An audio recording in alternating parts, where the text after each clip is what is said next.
Really did not know how to read properly until I got into middle school. All right, hello, my fellow readers. Today I'm going to be doing a little bit of a different video. I'm in a different location. My dog is actually behind me. She's laying behind me. So if you see her come up, or see her little tail, that is what that is. So today we're going to be talking about my journey with reading, but also the books that kind of made me the reader that I am, because my journey with reading is very complex. And to be honest with you, I really did not know how to read properly until I got into middle school. I was a really slow reader. I didn't really enjoy reading. And I want to talk about that, but also like the books that kind of changed me. And I want to do this for any parent who is watching me thinking like, my child cannot read or doesn't know how to read or doesn't enjoy it. I just want to give you some hope out there as someone who works with kids and works with kids who struggle with reading and all of that. I always try to give my parents some hope here, but I did not, like I said, did not know how to read properly until about middle school. I definitely was reading in like fifth grade, fifth grade. I was reading the Magic Treehouse series. I love that series. Still really enjoy a mystery type novel. But yeah, those were kind of my go-tos. And obviously that was like way younger than how old I was when I was reading those. But I generally like those got me into reading and I really enjoyed those books.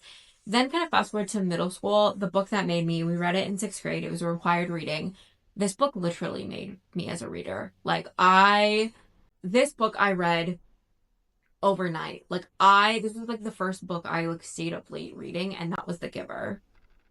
I this book to me was hands down the best book. I was so invested. I wanted to know.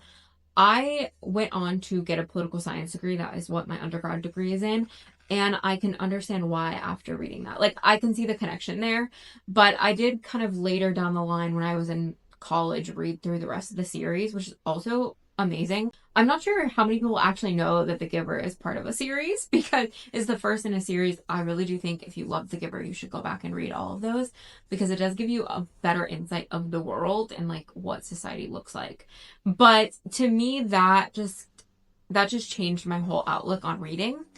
And then kind of as I got through middle school, I read the Twilights of them all. I was not a huge Twilight fan, despite the fact that I did read all the Twilight books. I just wasn't a huge, not for me. I read it because it was like everybody was talking about it and everybody was reading it, but for sure was like not my favorite.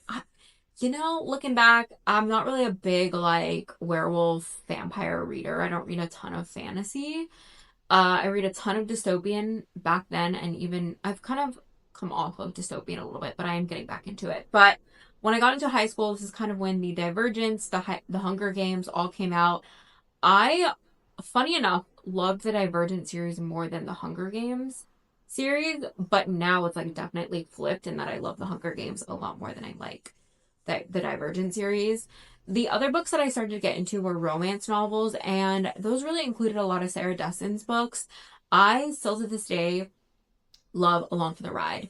The movie, subpar, but the book, incredible. I will reread that book.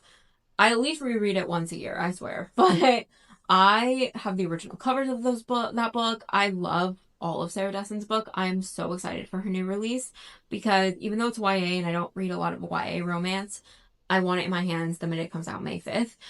My dog, ironically, is also named after Along for the Ride. Her name is Colby. And if you remember the location that Along for the Ride takes place in, it's Colby Beach.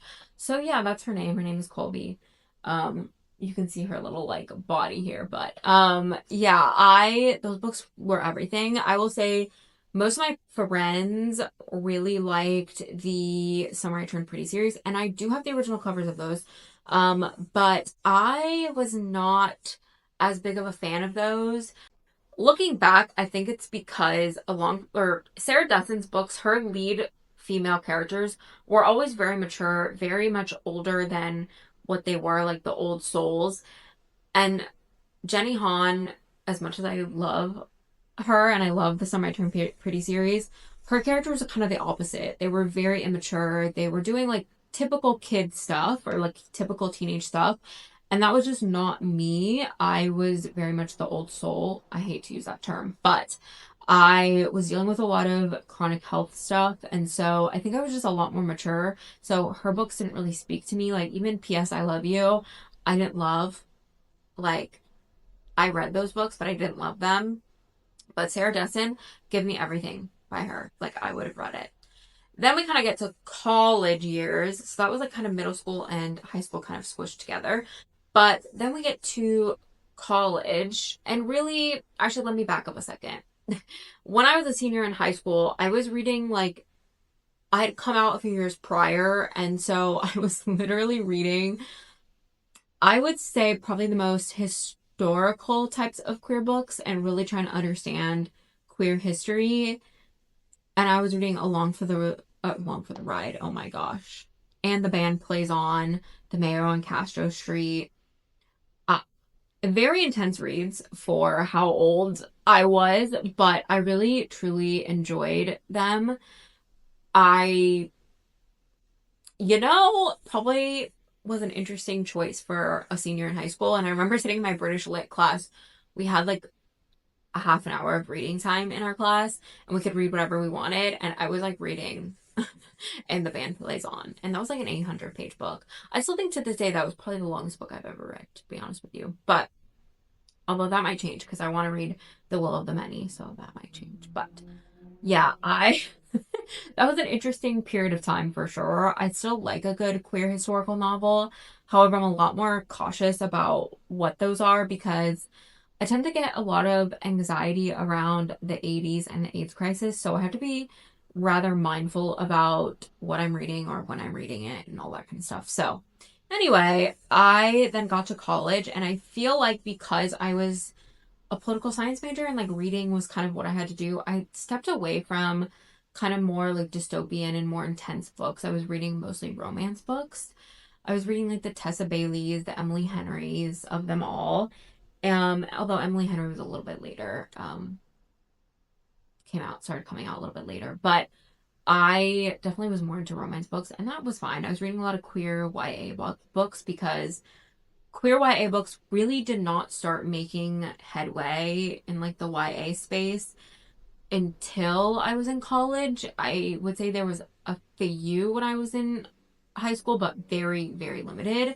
So when I got into college, that was kind of what I was into. I was reading a lot of YA. I was reading a lot of queer YA, really, and specifically. I didn't read a ton of straight YAs, and I really don't still to this day. I don't read a ton of straight romances in general. But yeah, I then kind of got to grad school and my first grad program, and I was reading Emily Henry. Again, I was reading a lot of romance, and I'll say Emily Henry kind of fell off for me because I was definitely not in a fiction era of my life. I was definitely more into literally just straight up like romance, like smut of them all. I really could not conceptually handle a fiction book at the time. And so I didn't. And I read a ton of smut, a ton of like gay smut, which no judgments here. I don't hold any judgments. Please don't hold any judgments of me. That was just what I was into.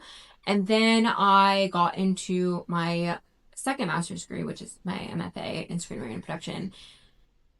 And I would say I still read a ton of gay smut, but I was also reading a ton of like queer YA novels. I was starting to get into fiction kind of throughout that, but I was still mostly reading romance and smut and things like that because I think my capacity for reading was just not something that I needed to turn my brain on for, especially because when you're in a screenwriting program, you are constantly reading other people's scripts. I will say as well, I was kind of later in my life to get into romance, like not romance, but to have a relationship. And I think reading smut or reading like romances helped me so much with writing those because I didn't have the experience myself. So then it was like nice to read. And I would say now where I'm at 30 is completely different. It's kind of like everything.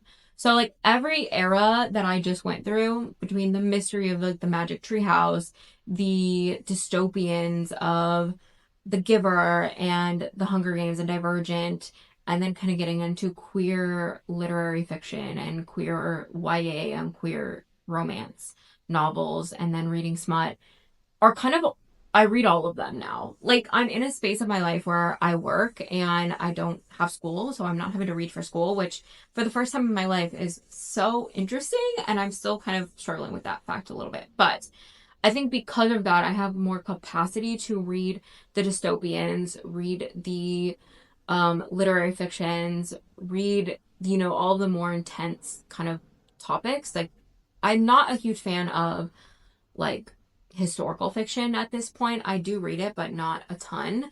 And maybe I'll get into that, but I'm just not there yet. And I'm starting to get into mysteries again, and I'm starting to get into horror, but like light horror. And I'm starting to get into fantasy. I was never a huge fantasy reader because dystopian fantasy, while the line is very like small between there is a difference. So I am starting to get into fantasy, but I'm starting to get back into dystopians. Dystopians are starting to come up again.